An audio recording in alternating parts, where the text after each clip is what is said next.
Good evening. But before we get started, I'd like to cover off on a few housekeeping items. One, the presenters will appear on screen as they present the slides. Attendees will not appear on screen. You can share your questions via chat. You will not have access to audio. This is being recorded, and there is closed captioning that will be available by selecting that option at the bottom of the screen. And also, this is also being viewed on Facebook Live. And with that, I think we can hop right into the agenda. So tonight, we're going to cover a couple things. I'll talk a little bit about community engagement. Roshni will come up to talk about innovation events and mobility initiatives. But first, I would like to welcome Mary to kick us off. Thanks, James. Again, welcome to our first community meeting of 2021. It's hard to believe that the time continues on here, and unfortunately, we are still in a virtual situation. So I apologize for not being able to get together in person. We're hoping that soon we'll be able to do that. But before I start the meeting, I just want to take a moment to reflect on the continued challenges that I know many of you are facing and the countless terrible incidents over the past year. You know, as we kind of reflect and think about everything that's gone on, I do think that, you know, this week gave us a small sense of relief and justice following the guilty verdict in George Floyd's murder. And so, I mean, I'm hoping it's a step in the right direction. I know we have a long journey ahead, but as you know, we must remain thoughtful and determined in addressing these inequalities. And so I hope together we can continue to do that, especially here in the great work that we're trying to do. So anyway, our thoughts are with everyone. So we have a lot to cover with you tonight, as James said. In the past meetings, we have focused on our construction project and on our vision. But what's exciting is I think tonight we are going to spend the majority of the evening updating you on specific programs associated with this initiative. The good news is that the project continues to move forward, and we're making great progress. I hope that many of you are finding your way around the station and you're seeing all the great work that's going on. Even in the midst of this kind of ever-changing environment, it's not without its challenges, but I'm really proud of our team, and every day we're continuing to pursue and move forward. Our vision remains the same: to create a vibrant and inclusive mobility innovation district where entrepreneurs and collaborators, funders and educators and other partners can come in and develop and test and launch new solutions. Hold on one second. I've been asked to start my video for some reason. Sorry about that. I thought that I was on video. Clearly, you know, we're going to continue to do everything we can around finding mobility solutions, but partnerships continue to really be a very important part of our program. We really can't do this alone. It is about bringing others to the table, and we're still trying to solve these incredibly complex transportation challenges that frankly take others to come together to do so. That is why we're designing Michigan Central as an open platform. I always try to make sure that we always remind everybody that this is not a Ford campus, but that this is something that is really about bringing the best talent and organizations from Detroit and elsewhere, so we can really leverage everybody's strengths to make this as successful as it can be. I also want to thank you for your continuing great creative ideas and for sharing those with us. That feedback is really incredibly important. And so we hope you will continue to share your ideas with us. You are critical partners on the journey, and in the absence of being able to get together in person, I think later James is going to talk about some digital ways that you can stay involved, because it's really hard right now that we're not able to have these conversations in person, but we hope that by providing these digital tools, you'll still feel connected. As I noted earlier, we're excited that we're moving beyond the phase of just talking about the vision and actually bringing the vision to life in ways that serve the community. Later this evening, Roshni Shokar and our team will be sharing some examples of mobility pilots and other work we have initiated. As we begin to launch these mobility pilots, I want to just reiterate that pilots are a way of testing things, and so they will come and go depending on the viability of the concept. But the point is that progress never stops, And everything we are doing here is about taking mobility in a new direction and pushing for access and serving community needs in an inclusive way. We have real problems to solve, and we want to do it here. While we talk a lot about mobility, we know there are other priorities, and you have stated those, and we have listened. And one of them is housing. We know that housing is a huge issue. And so, as you may remember from our last meeting, we've joined the city's efforts to apply for a Housing and Urban Development Choice Neighborhood Initiative grant. And I'm really pleased that Detroit has been shortlisted as one of the 5 finalists. Affordable housing was something that you told us is a great priority, and we're excited that we're working with the city to deliver that solution.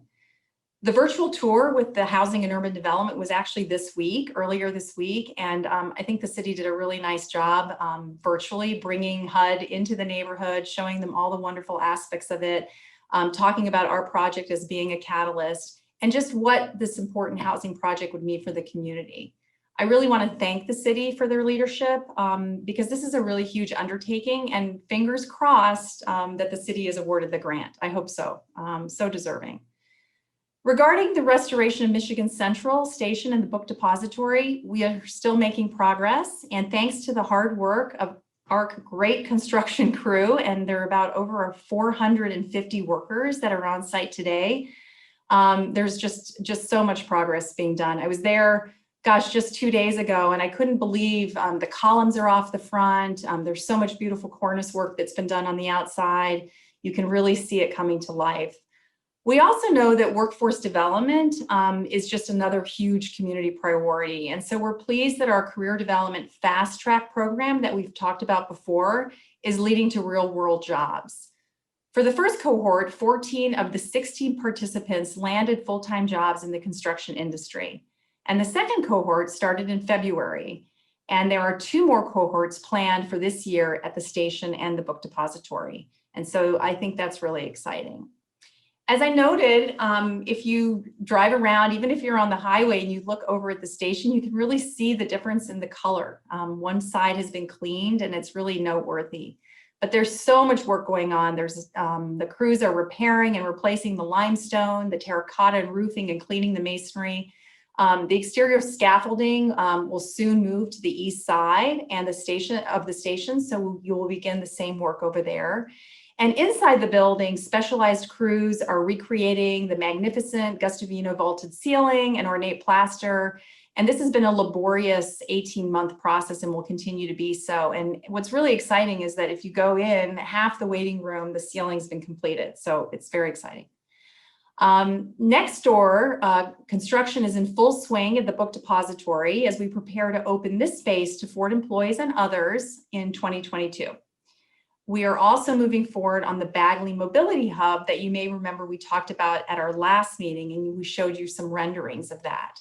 I think this is actually going to be a really interesting building because while it is going to serve as parking, it really is so much more.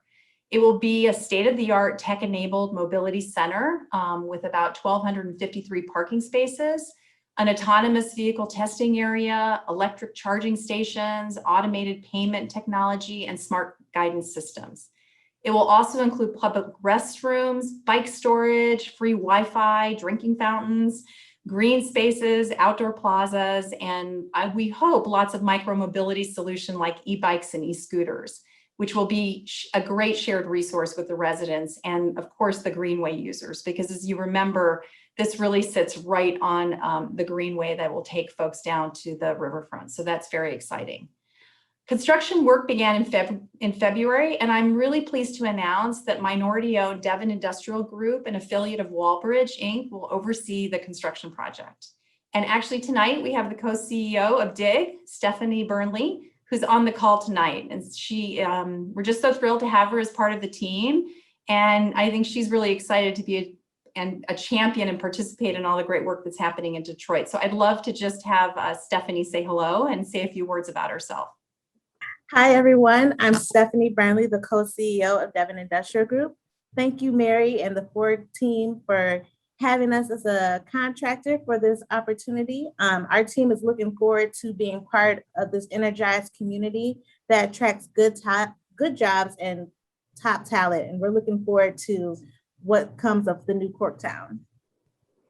Well, we're thrilled to have you on the team. So thank you for joining us tonight. And I know that actually there's a lot of interest in this particular building. And so we will be hosting a dedicated listen and learn virtually in the coming months. So Yes. that, because there's a lot to learn about this building. And of course, getting to meet the team will be terrific as well. Yes. We know that invitation will be on michigancentral.info, which James is going to be telling you about in a minute. So I hope you agree that we are making incredible progress. Like I said, if you haven't been down to the area and just walked around, please do so, because it really is so exciting to see all the work coming together. There's actually I think the biggest crane I have seen in a very long time sitting in the front of the train station. And so that's it just shows all the great work that's happening. So what I'd like to do, given the progress that's being made, is to actually share a quick video about the book depository in particular, because I think it really showcases how much progress is being made. So if we could play that video, I'd appreciate it.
That's the first time I saw that, and that is a great, super exciting.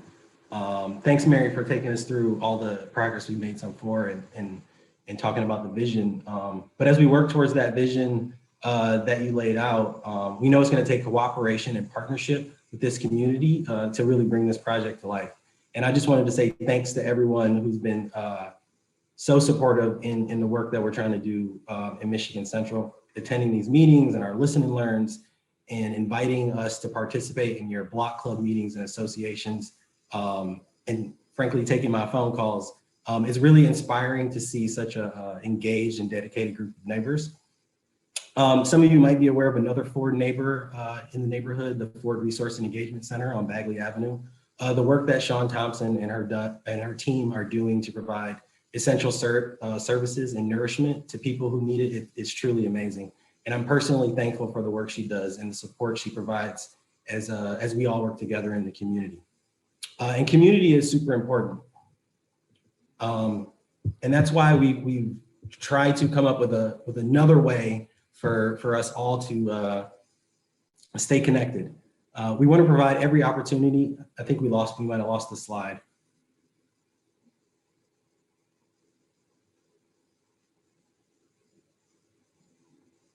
We want to provide every opportunity to connect with you around Michigan Central. And we realize that attending meetings isn't always the way to do it. If you could go up one, isn't always the best way to do it. And it's not the best way to always give specific feedback. So what we did is we created a website called michigancentral.info. And this is a place where you can come and at any time provide feedback, questions, ask questions, stay up to date with the latest news, but also provide recommendations and ideas about what you might want to see.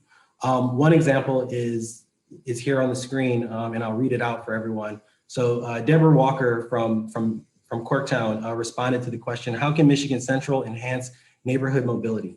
What opportunities do you see for creating better access to the things you need most? And she said a shuttle service using electric or autonomous vehicles to transport residents and guests among businesses within Corktown and Southwest, as well as bringing in guests from downtown and other surrounding areas. Those are the kind of ideas that I think are engaging and really create a lot of conversation and also help us think about what are the things we want to bring to the Mobility Innovation District. So if you want to provide input, just go to michigancentral.info and you can join that conversation. We're going to continue, in addition to this, we're still going to continue engaging in all the ways we've engaged with in the past. So we'll continue these meetings, our listen and learns, and our newsletter. This past newsletter, we did put an insert inside the newsletter that is a hard copy version of what you just saw. So what you can do if you receive that is fill it out, answer your question, or answer the questions, or provide some feedback, snap a picture, and then send it to us at question@michigancentral.com. And then we will use those and probably post them on social media so everyone can engage. And now I'm going to ask Roshni to join to talk a little bit about innovation and mobility. Thanks so much, James. So when it comes to innovation events, a key partner of ours has been Bamboo. Bamboo is a local co-working space that has built a community of local entrepreneurs. And so we've been working closely with them to build up this community of mobility innovators and entrepreneurs that we hope to all see at Michigan Central one day. Last year, we co-hosted a series of events with them called the Michigan Central Sessions, which was a series of panels around different mobility topics. And this year, we're mixing it up with different types of events, but still with a focus on the mobility industry. So here's a little preview of some of the spring events that we've had and we have planned. In March, we held a small makerspace roundtable just to get ideas from the local community on what would you want to see in makerspace in Michigan Central, and we're hoping to take some of these ideas and they might be things you actually see in this space once it's up and running.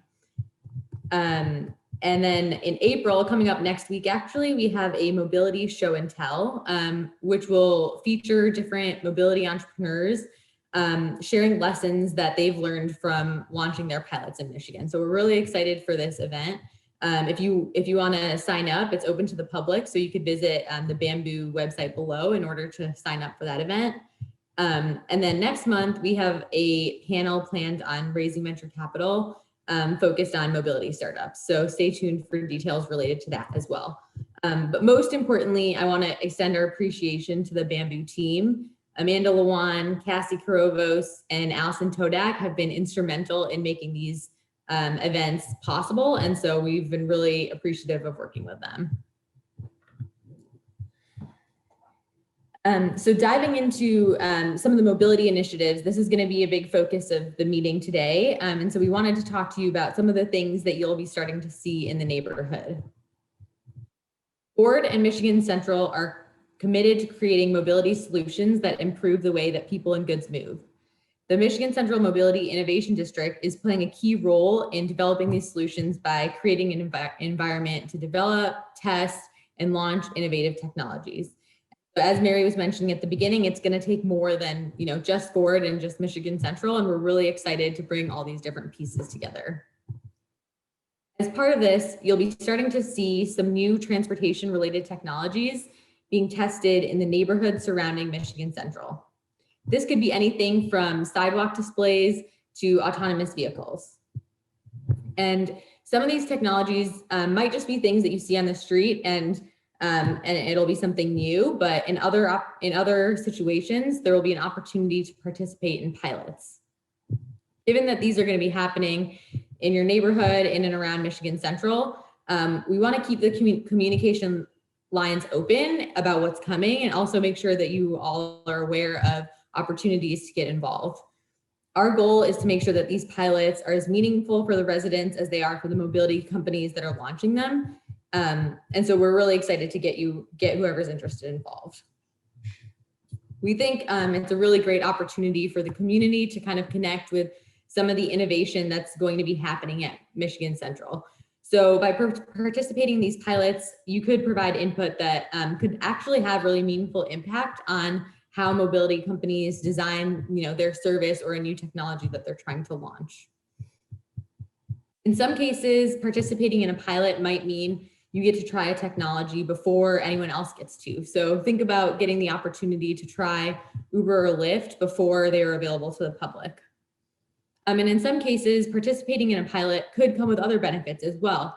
For example, if there is a autonomous food delivery service and you participate in the pilot, you might get access to free groceries or discounted groceries for the participation of the pilot. But as Mary mentioned, pilots do come and go. So it is important to keep in mind that, a lot of these might be temporary or the services could change throughout the period. So it is important to just keep in mind that we're all in a learning environment here.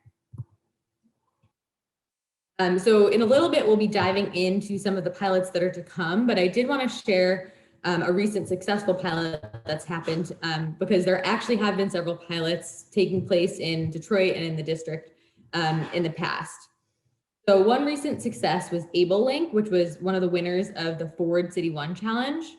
Ablelink uses technology to enhance transportation for individuals with cognitive disabilities. So they use a suite of trainings and an app and technology to make it easier for these individuals to ride the public bus system.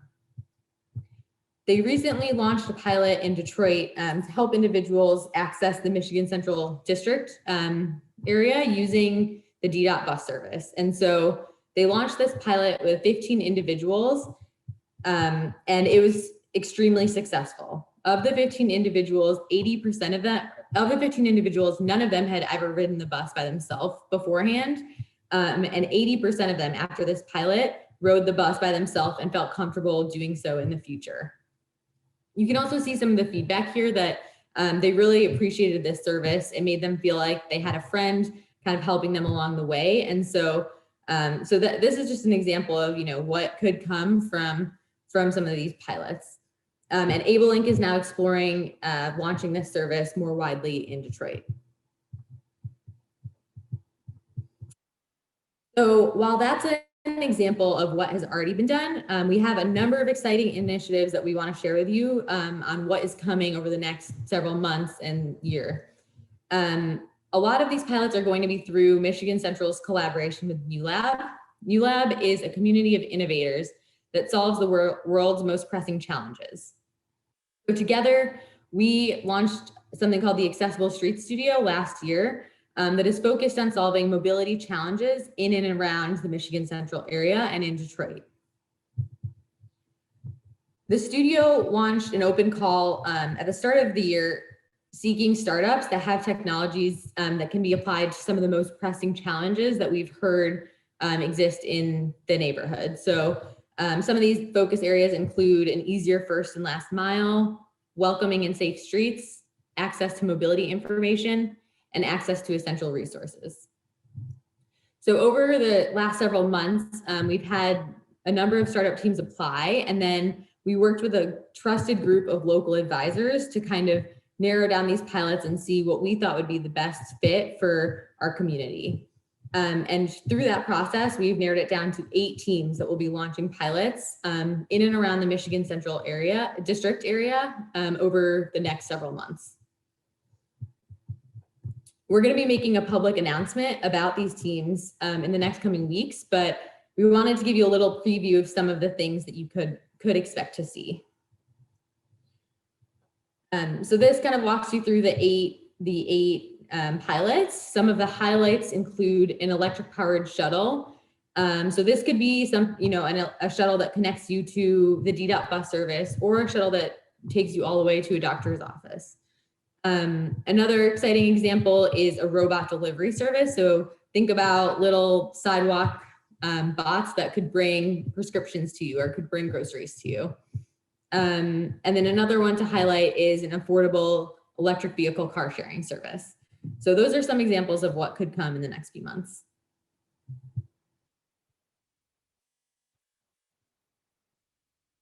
Aside from the Newlab pilots, there are a number of other mobility initiatives that you'll be starting to see in the neighborhood.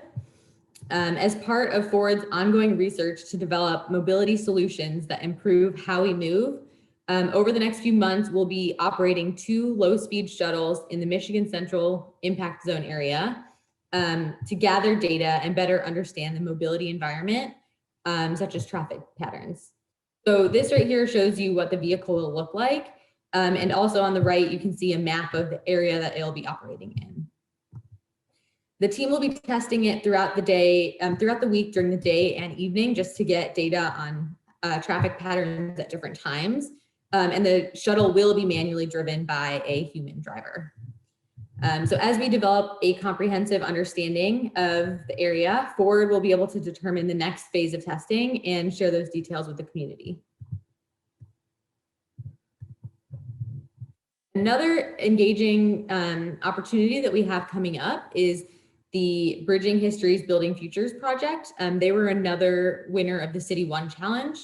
And so this is a public art project that's made up of a 3D mural and sidewalk art that will be located on the bridge, on the Michigan Avenue Bridge that connects Corktown to downtown over the lodge. So this mural is being designed by local artists, Donald Calloway and Freddie Diaz, and they're creating this large-scale art intervention as a way to kind of beautify that overpass, but also make travel feel more safe and engaging. Pending their permit approval, the design is expected to start on June of 2021, and the mural is expected to be completed by August of this year. And the community has been very engaged in helping design the mural, and they've been taking that input into account in their design. So, and you can actually still provide input until May 17th. So if you are interested in providing your input, you could visit this survey link here, or you could schedule a one-on-one interview by emailing or calling.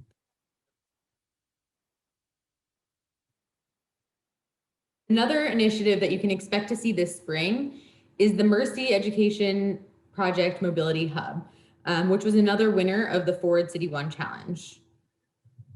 This mobility hub is being designed by 8 high school girls from Southwest Detroit and North Corktown. They all participate in one of Mercy Education's after-school programs. And they basically applied to the City One Challenge with a vision to create a community space that promotes safety and improves access to multiple modes of mobility. So this hub is going to bring together several different modes of transportation, such as a bus stop, a MOGO station, a scooter charging station, and more. And it'll also kind of help users understand how to use these different modes or how to connect trips using these modes. The vision is also to create a community space. So there'll be some interactive features, including free 5G Wi-Fi, a DJ booth, some gallery seating, transit information, and a lot of other exciting features. So they're really seeing this as a space that kind of brings the community together and also teaches them about mobility options. This hub is made possible by a number of partners that are listed here. So we're very thankful for all of these partners, and it will be open in Roosevelt Park this spring, pending permit approval. The last initiative that we wanted to touch on is a collaboration between Ford Fund and Delta Dental to launch Motor City Cares. Motor City Cares is giving one minority dentist the opportunity to win a Ford Transit mobile clinic dentist office that's going to serve children and families. The program winner will also have access to some of the services provided by the Ford Resource Engagement Center and Michigan Central's mobility-based programming to kind of help get them up and running as a mobile dental practice. And while the application process recently closed for dentists to apply, we did want to share it because it's an exciting opportunity that will be taking place in the neighborhood. 50% of this dentist's time will be spent in Southwest Detroit providing reliable dental care. So this will be an exciting opportunity to look out for.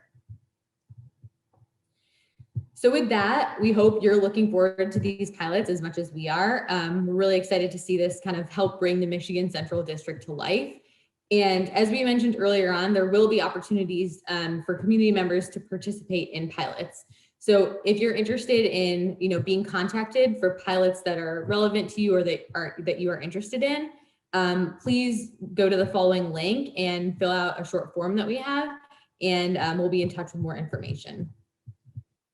And so I'm now going to pass it back to James to kind of wrap things up. Thanks, Roshni. I wanted to clarify something I misspoke earlier. I said if you had questions, to drop them in the chat. There is a Q&A function, which you should have at the bottom of your screen where the other controls are. If you click that and add a question there, we will be able to review it and then read it out.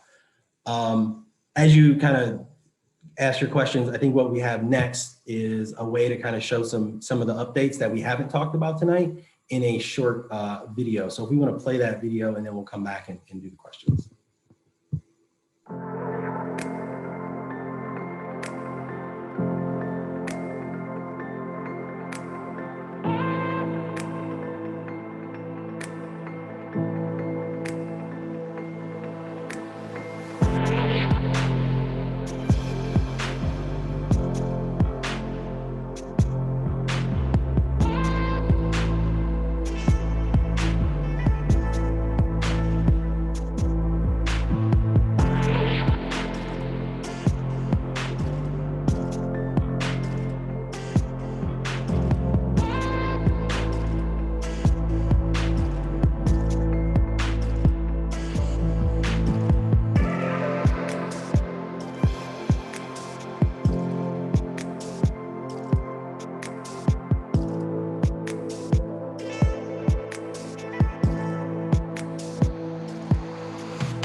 Yes, I am unmuted. Awesome.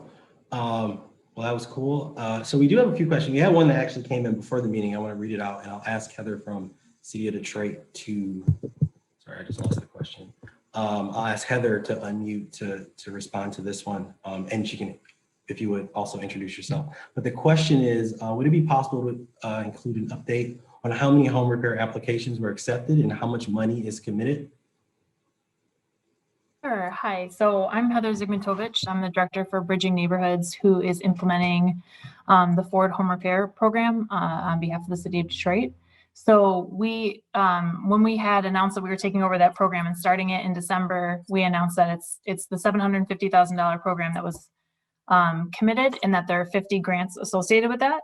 So now that the application period has closed, we did receive 197 applications total, and 50 awards will be granted as we indicated. So 50 households have been selected, representing each of the 3 neighborhoods that are in the impact area, and that will take up the full $750,000 amount. If the question, just to be clear, because I wasn't totally sure on the question, none of the funds are out the door yet. So right now we're in our assessment process. We've been through 35 of the 50 homes. Once we finish the assessments, we'll go through, finalize our contracts, and then construction work will start. So when we announced that in May, or in December, we anticipated construction would start in late May. It looks like we're trending toward early June, but still within a couple of weeks of our anticipated deadline. Thank you. Thanks, Heather. Next question from Renard. Will there be any accessible mobility pilots or services considered in the area? And is there a possibility of the slow shuttles being used for essential trips to pharmacies, shopping centers, and the like? In terms of accessibility, this includes access to paying for such service and ability to serve individuals with ADA. I think this one is for Roshni, and if you need me to reread it, let me know. Got it. Thanks, James. Thanks for that question also. What? Oh, yeah. I'm sorry. That's a great question. So we are, being mindful to make sure that these mobility pilots are accessible when possible. So we will be definitely, wherever we can, trying to explore making them accessible. One of the specific examples of the Newlab pilots was a software application to help guide the blind and visually impaired to navigate the city. So that's just one example. And then in terms of the slow moving shuttle, I think down the line, there could potentially be opportunity for these shuttles to do more than just drive, but for the time being, they're really just kind of mapping the area and getting a sense for traffic patterns. Thanks. I'd like to invite Mary to unmute. I have a question from Francis. Well, there's two questions for you. One, the person did not say who they were, but when is the parking hub scheduled to open?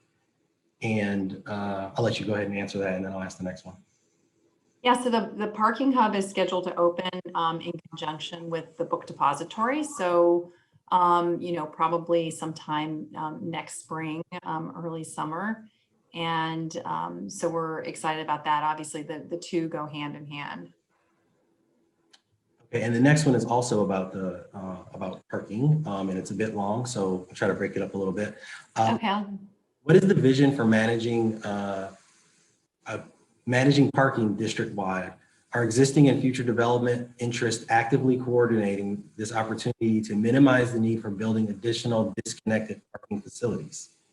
I like shared demand across the development. Getting ahead of 5,000 employees driving here to a mix of live, work, walk to work would seem to be a big part of the innovation opportunity.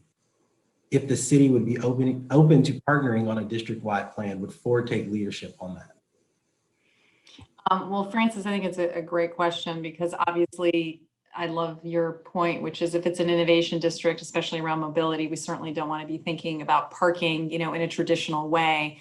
And actually, that was one of the reasons that we actually put the parking hub kind of away from some of the buildings, is because we really want to think about the other mobility solutions. So, absolutely, I can't tell you specifically at this point, but there's no doubt that these conversations are going on around how we can be a lot more innovative around our thinking regarding how we think about parking. And even, for the Ford employees, we've thought a lot about, what are the types of incentives that we provide where, there would be shared riding, or maybe you're not even driving at all. So there's a lot to think about here.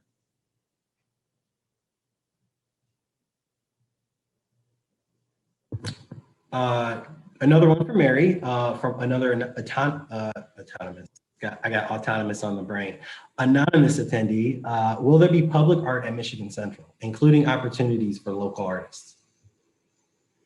Oh, art is going to be a big part of this opportunity. So we actually are working on an art strategy, and Julie Rossini on our team is leading that.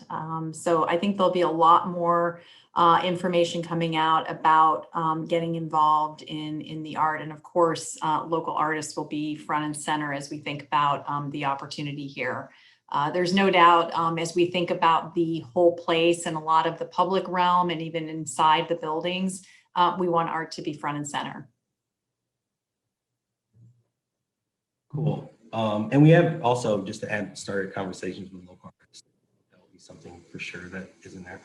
Another one for you, Mary, from Nicole. Last meeting, we confirmed that there was retail plan for the Bagley Wabash parking garage. It hasn't been mentioned today. Can you confirm or not that? Yeah, sorry, I didn't mention it. I felt like I had such a list of things. Nicole, this This, I think, parking hub is really sort of going to be a really creative opportunity for us to think about what kinds of services are needed along the greenway and what kind of retail is needed as well. So I apologize for not including retail, but the thought is that there would be some retail spaces there. We also have received a question along the lines of rail from John. Has any thought gone into leveraging rail lines? I think from our perspective, we've gotten this question a lot, but we're protecting for rail, but we're not necessarily the only player that could be involved in that. It's a really big thing. I don't know if you want to expand on that anymore, Mary. Yeah, I mean, John, this does come up every time. And I think it's a really important question because it does sit, right there on the rail. So I think as we've discussed before, we're definitely protecting for rail. What that means exactly, it's hard to say. We actually have engaged from the beginning. We did a rail study. We've really tried to activate the rail concept, but it's a really complicated one. So TBD, but we are definitely, protecting for it at this point.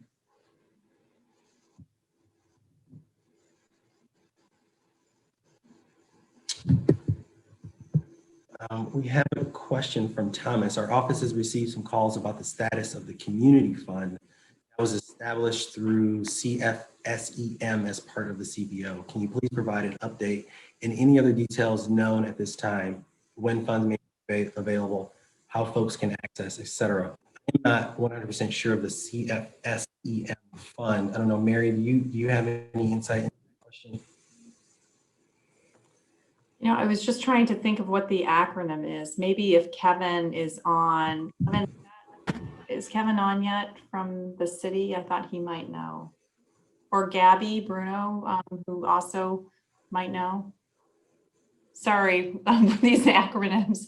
Or maybe Thomas responded, the Community Foundation of Southeast Michigan. I don't actually trying to take myself off mute. This is the 750,000 community grant that we were trying to find somebody to manage, and so I'm not sure. I think Kevin is planning to join, so he might have. Oh, Kevin's on. Kevin, do you want to speak to that? Hi there. Yes, sorry. This is Kevin Schrantz. Sorry. The question was around the community fund, the community managed fund? Correct. Yes, so it's my understanding that I know this was discussed during the update meeting in, I believe, the annual update meeting in November or December of 2020.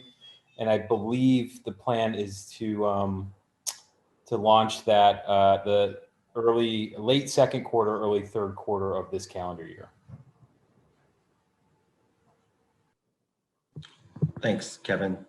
Another question for Roshni, and I don't know if we have anything specific now, but I'm sure this is something that we're thinking about. How will this benefit DDOT smart riders in the region? Are there any examples of pilots or services that have or will connect them together?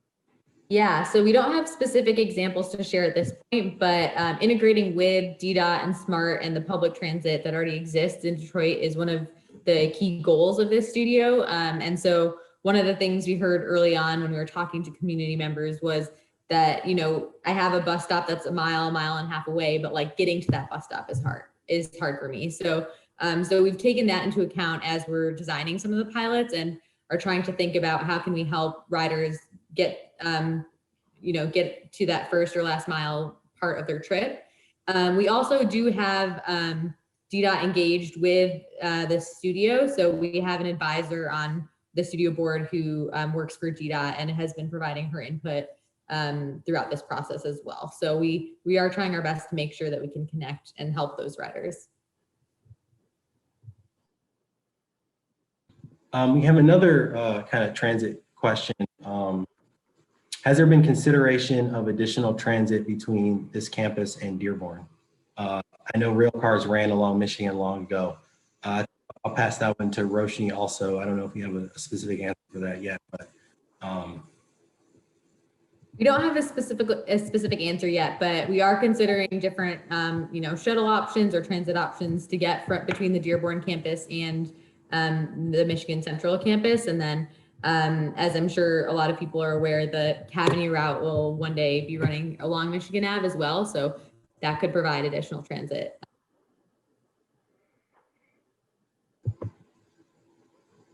Well, I think that is all of the questions.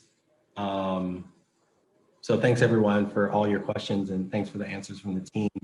And now I think that's about all we have. I'll leave it to Mary Culler to wrap us up.